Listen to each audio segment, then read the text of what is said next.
on this week's episode. Where am I to now?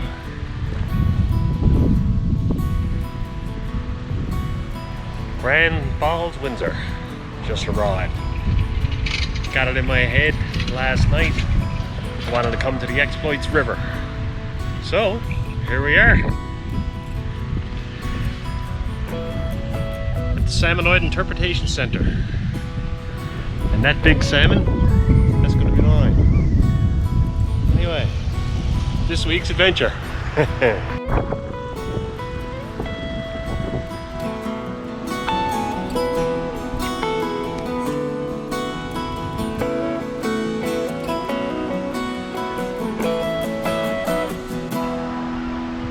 the falls.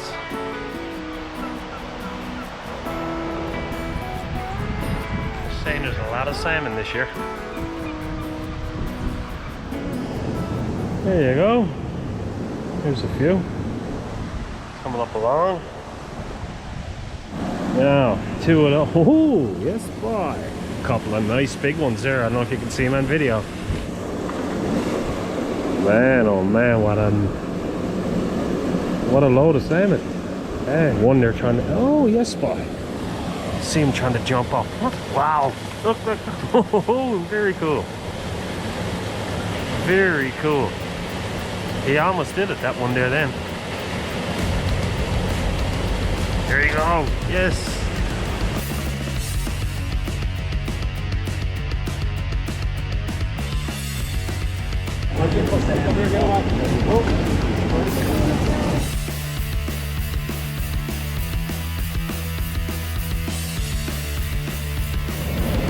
See if we can get another one.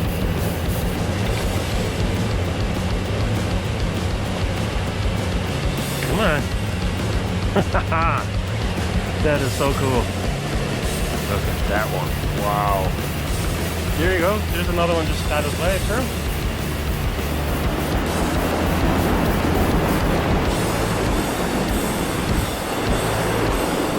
Everywhere you look, you can see him. Look. Wow. Wow, wow, wow. Look at the salmon. Holy jumpers. Unbelievable. Very, very cool. Like I said, it was totally worth the drive. It was totally worth the drive to come over. That is so cool. It's like caping.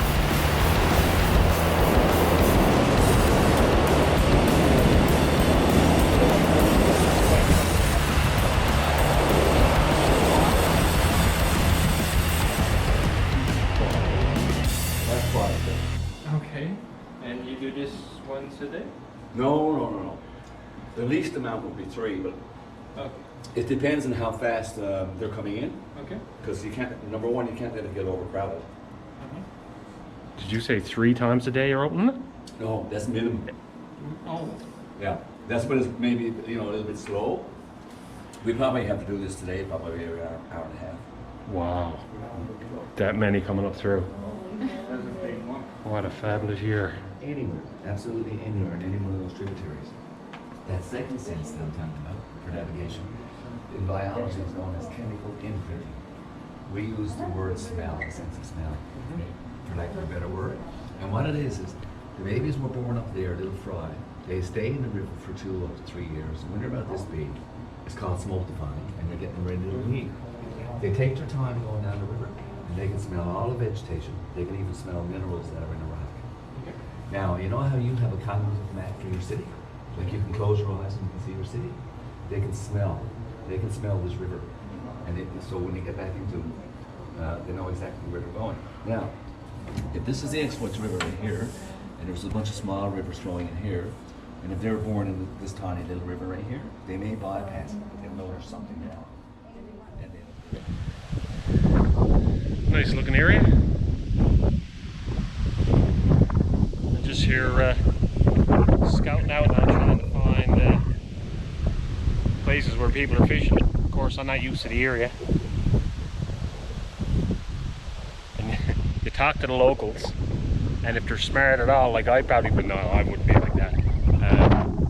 tell someone where to, yeah, go on down there now, buddy. Yeah, that's the best kind of a spot there. So you drive away from where the good spots are too, right? All you gotta do is open your mouth over here and you know you're not from here. Be nice to see a sign of a salmon now before I monkeys up. Come down here. My piece of heaven. There we go. I'm gonna walk past the Inn of Old. That's what I'm gonna call it too. The Inn of Old. There you go. What? There's the exploits, and there you can see up there.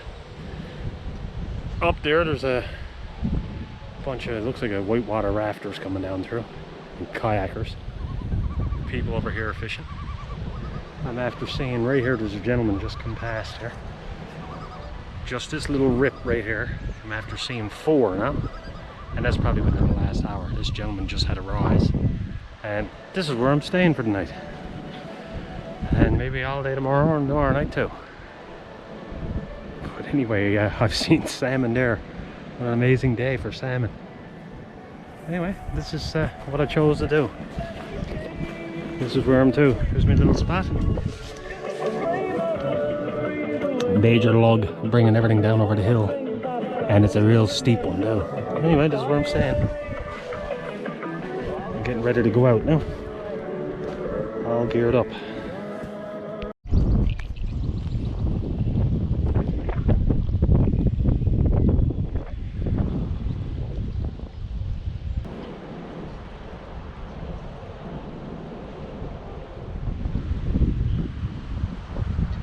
Woohoo!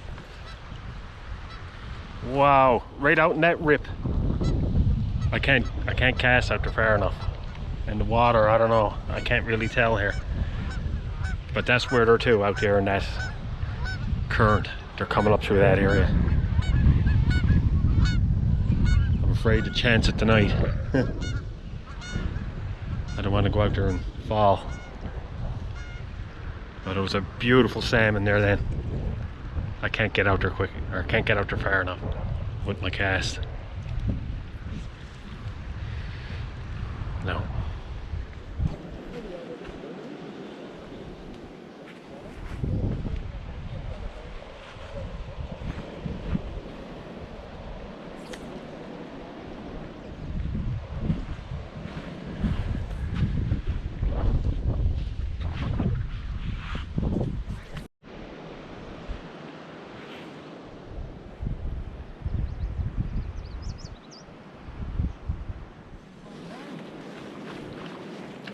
Nice. They say blue charm? Paddy Francis. Gordy Follets always talks about Paddy Francis.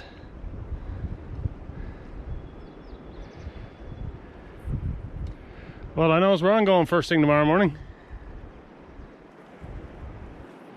The wind drop out. I got a drone there. Look, nice.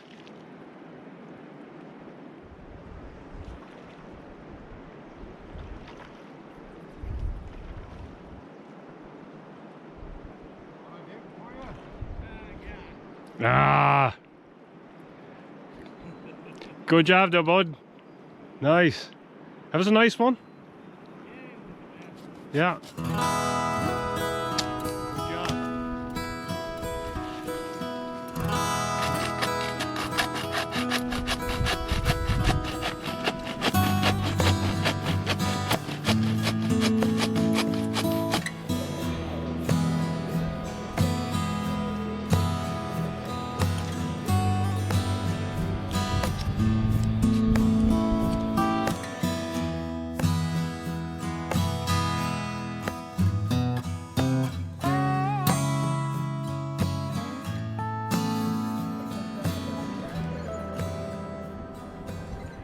Still a bit of action there, but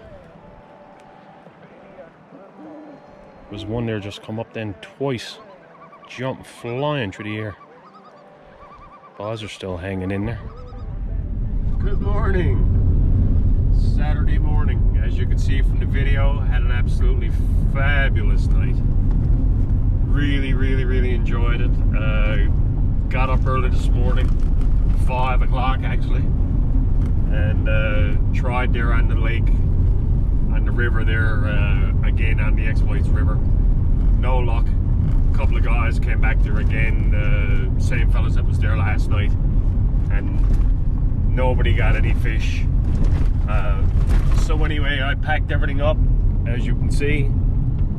Packed everything all up and got on the go. So anyway, I am now in Millertown, and I'm pulling in here because I'm going to Indian Point, last known location, as they say, of the Beothuks.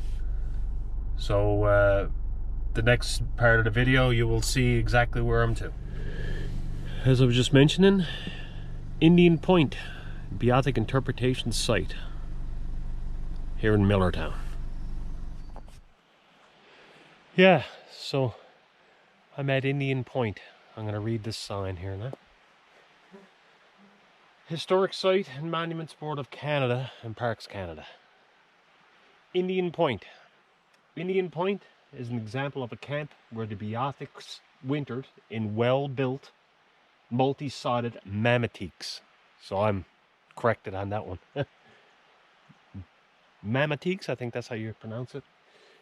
In the fall, families left the sea coast and they assembled here to hunt caribou using extensive drive systems of fences along the lake shore and the Exploits River, keeping the meat in storage huts occupied for many generations. This site was abandoned around 1820 by the Beothuks, whose population was by then greatly reduced.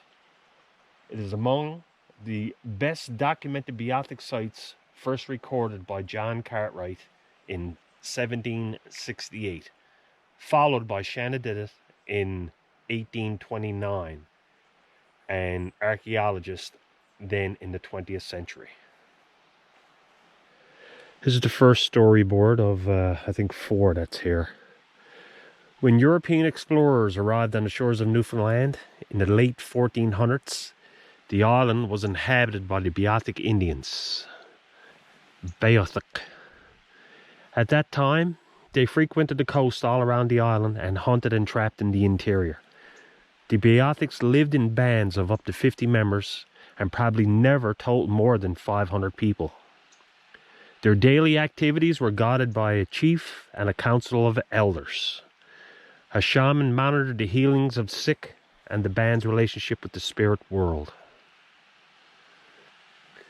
Clothing. The Beothuks favored caribou skin for their clothing.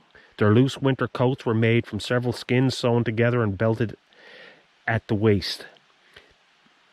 The hair side of the skin was worn against the body to provide extra warmth. Skins from other fur-bearing animals were used.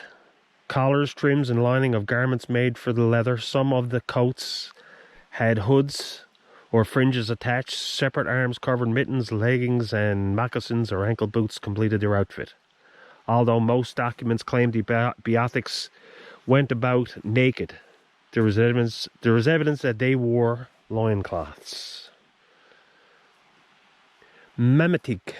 That was the word that I was looking for, which I just corrected myself. Small temporary mammotiques, the Beothuk word for homes or houses, consisted of cone-shaped frames covered with sheets of birch bark.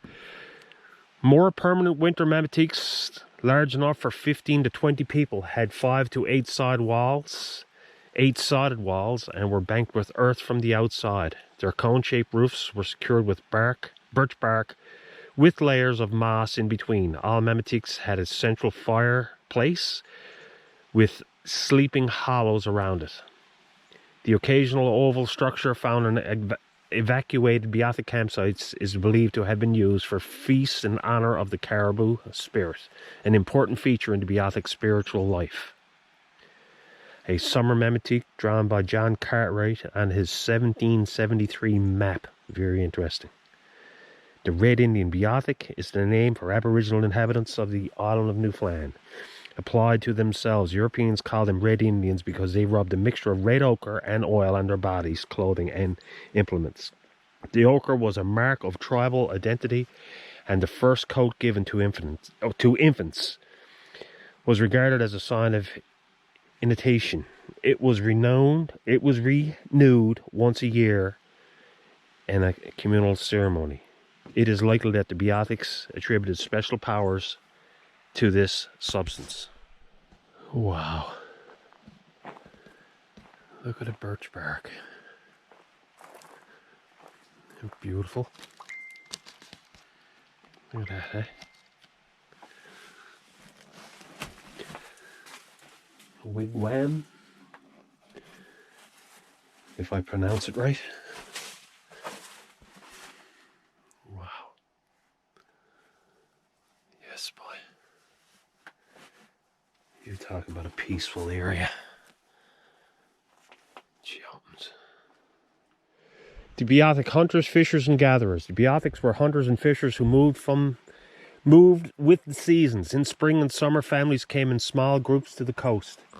Their most important resources from the sea was seals and salmon. Seal not only provided meat, but also valuable oil. Salmon, caught in large numbers, were preserved by drying or smoking for times when food was scarce. These staple foods were supplemented by other species of fish, different types of seafood gathered in shallow water, and by seabirds in vast quantities, or bird eggs. The caribou drive. In the fall, families assembled inland in preparation for the caribou drive. At this time of the year, large herds of caribou migrated from the northern peninsula to the forested areas in the southern part of the island. To intercept the caribou on these routes, the Beothuk maintained fences along the banks of the Red Indian Lake and the Exploits River. The fence, up to 40 kilometers in length, were made from felled trees and brush. On the approaches of the herds, hunters would drive them through narrow openings in the fences into the water. While swimming across a river or lake, the caribou were easy prey for their hunters, who speared them from their canoes. In this manner, the Beothuk slaughtered hundreds of caribou. The meat was preserved for consumption during the winter season. Some of it was dried, hunched, were exposed to frost and left in the snow, and large chunks were wrapped in bark, placed in special storehouses. These provisions were supplemented with roots and berries, smaller fur-bearing animals, overwintered birds, and freshwater fish. As a rule, the families remained near the store food during the winter months. Their large winter camps provided opportunities for social recitations of events, teaching, and singing songs. Musical instruments have never been documented. The birch bark canoe. I'm not going to read all this. Food gathering, women and children picking berries. Below, the Beothuks used bows and arrows as they stored in birch bark. There's another one, a little bit bigger.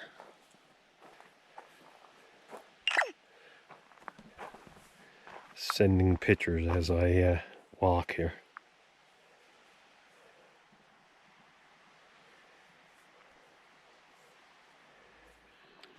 This is a sad part, a very sad part of their history.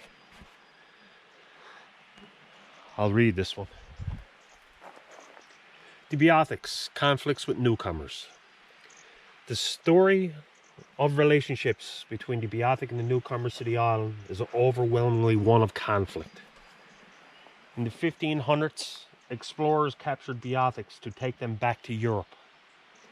As a result, the Beothuk avoided contact. In the absence of resistance, migratory fishing crews and settlers who followed felt free to exploit resources and claim land without considering the rights and the needs of the Aboriginal population. The only peaceful interaction which was recorded took place in 1612 when John Guy from the colony in Cupids explored Trinity Bay. After sharing a meal and trading with the Beothuks, Guy arranged to meet with them again. At the appointment time, however, a passing fishing crew let fly their shot at the assembled group. The Beothuks retaliated by taking metal objects and gear and their presence came to be resented by fishing crews and settlers. How nice.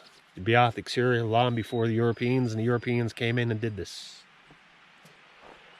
Loss of territory, the early 1700s. We know little about the Beothuk activities until the early 1700s, when English settlements were expanding into Notre Dame Bay. These developments severely restricted Beothuk's access to important staple foods on the coast, such as salmon, seal, seabirds, and eggs. The Beothuk took revenge by apprehending nets, sails, traps, nails, hatchets, and other tools. In encounters, Beothuks as well as trappers and salmon catchers were killed. The Beothuk also lost territory to the Mi'kmaq from Cape Breton Island, who displaced them from Newfoundland's west and south coast. As well, their range on the northern peninsula was diminished due to the French migratory fishery and the semi-regular use of the area by other Aboriginal groups from Labrador.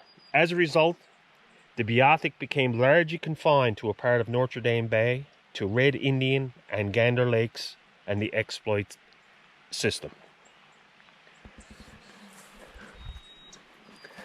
Settlers and trappers have found the camp of a Beothuk group and shot at the fleeing inhabitants in retaliation of the Beothuks, thieving the iron tools and other gear.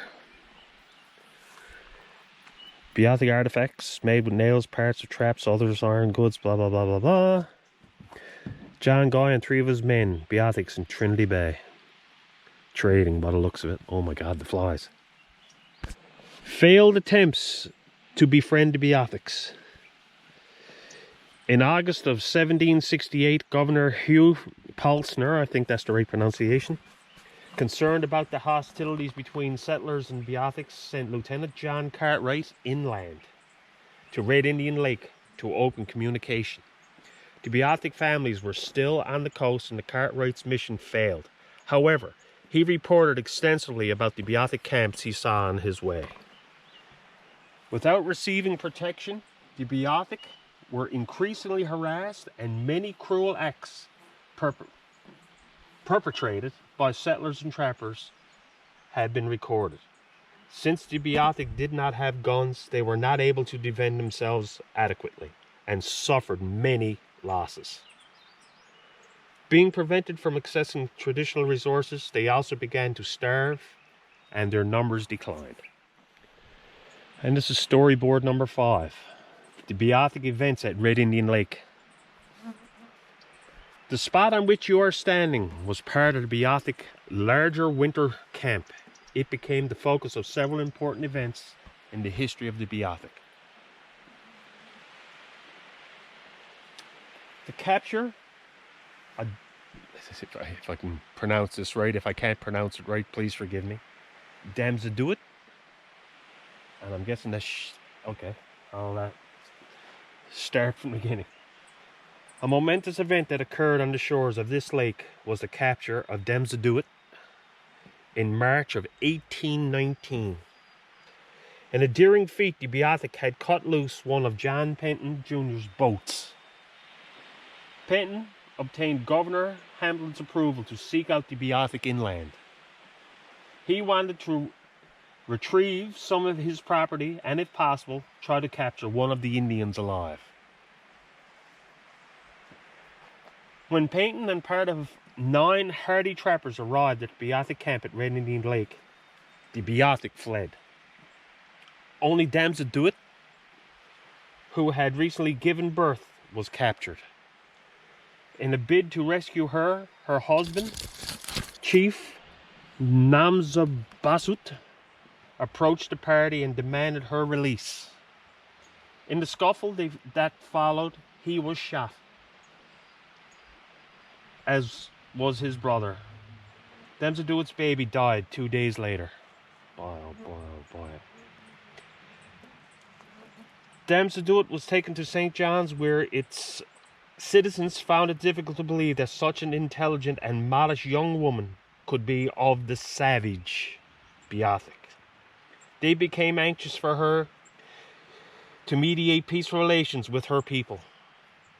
When attempts to return her to a Beothuk camp failed, Captain Buchan was asked to bring her back to Red Indian Lake during a winter expedition. But demasduit, who was suffering from tuberculosis, died on board ship in January of 1820. Buchan found her remains to the Beothuk camp, where her people later placed her in a burial hut next to her husband, Newfoundland. A meeting that ended in tragedy. In the early 1800s, Newfoundland governors and citizens became more aware of the Beothuk's precarious situation. To initiate peaceful relations, Governor John Thomas Duckworth dispatched Lieutenant Buchan with over 20 well-armed Marines to the Beothuk's major camp at Red Indian Lake, right where we're to now. After a harrowing trek up the Exploits River in the winter of 1810-1811, Buchan's party entered one of the Beothuk's mammoths and interacted with them in a peaceful manner. But Buchan was misled by the Beothuk's friendliness. When his party left to fetch presents from their last camp, the Beothuks killed the 2 Marines who had stayed with them. They then fled to a sequestered location about 30 kilometers southeast of Indian Point. To celebrate their victory, the Beothuk placed the Marines' heads on poles and sang and danced around them, as was their custom. And here's another storyboard. Shanawdithit. After demasduit's death, the Beothuk group continued to decline. They were no longer able to stage caribou drives and procure traditional coastal resources, and starvation and sickness took their toll. In April 1823, Shanawdithit, her mother and sister, who were suffering from tuberculosis, left the camp to look for mussels on the seashore. Settlers found the 3 women and brought them to John Peyton Jr. Justice of the peace, the mother and 1 daughter died soon after, and Shanawdithit joined Peyton's household as a servant. The Peyton children loved her. Information that was obtained by Shanawdithit. Shanawdithit was not only recall encounters with the English, she also gave a census of her people. And in 1810-11, the group counted 72. In 1820, it had dwindled to 27. And when she and her kin left for the coast, only 13 Beothuks were left alive. She explained aspects of the Beothuk culture and conveyed information on homes and house weapons and other items by way of sketches. The Beothuk believed in her life after death on a happy island. Grave goods found in Beothuk burials were intended to support the souls on their way. Shanawdithit also disclosed that from infancy the Beothuks taught to cherish revenge for the innumerable wrongs inflicted on them, and they who made peace with any of their enemies would be killed. This teaching would explain why belated attempts by befriending the Beothuks was doomed to fail. Okay, so it was in their custom, in their tradition. They believed in life after death on a happy island. Grave goods found in Beothuk burials were intended to support the souls on their way. Shanawdithit also disclosed that from infancy, the Beothuks were taught to cherish revenge for the innumerable wrongs inflicted on them, and that those who made peace with any of their enemies would be killed. So they didn't want to make peace. Cormac's attempt to rescue Beothuk survivors. Several years later, W.E. Cormac, a businessman and philanthropist, founded the Beothuk Institution with the aims of rescuing the Beothuks from extinction. He trekked into the interior to look at Beothuk survivors, but the party discovered only abandoned camps and demasduit's burial hut, from which Cormac removed several articles. He realized that Shanawdithit might be the only Beothuk still alive and had her transferred to his home in St. John's. She provided him with much valuable information, often with the aid of drawings. Now, The Shanawdithit had been unwell for some time, and on June 6, 1826, she died of tuberculosis in the St. John's Hospital. She was buried in the cemetery on the south side of the city. With her death, the Beothuk as a cultural unit ceased to exist. Today, their memory is preserved and honoured in scholarly work as well as poetry, fiction, plays, songs, and musical and paintings. A commemorative plaque is in Bannerman Park, and a sculpture of a Beothuk woman at the Beothuk Interpretation Centre in Boyd's Cove. Look at the size of Red Indian Lake. Absolutely massive. You never think that this was interior Newfoundland. Of course, Millertown is back this way. And you look way, way, way, way up there. It looks like an ocean. And the water is pretty low too. Oh, you want to talk about getting warm? Here's Millertown. What a beautiful place, Paul. I'm going to grab my drone. This is a cookhouse.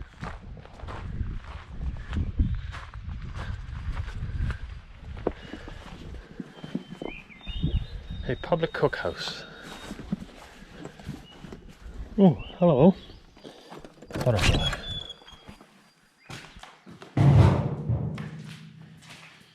Wow, beautiful. And Merry March. On March 5th, 1819, a young Beothuk woman, 24 years old, was captured on the ice of nearby Red Indian Lake.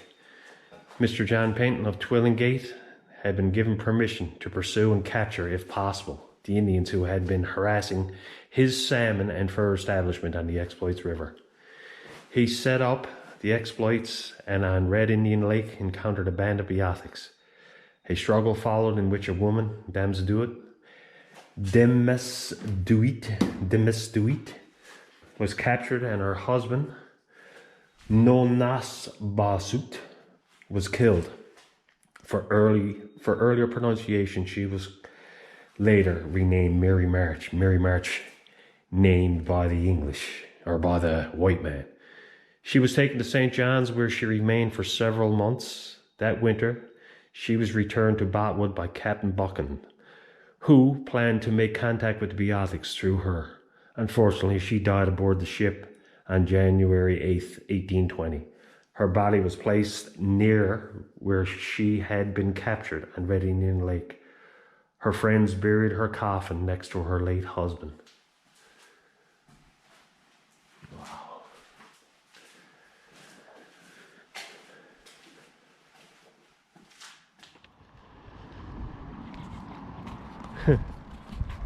Where am I to now?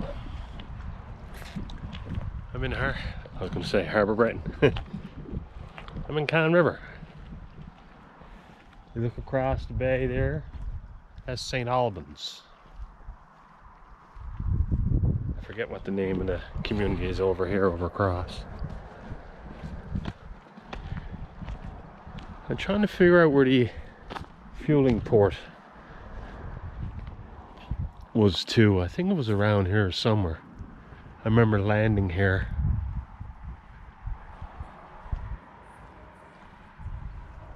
Years ago. Now this looks to me like a tour boat.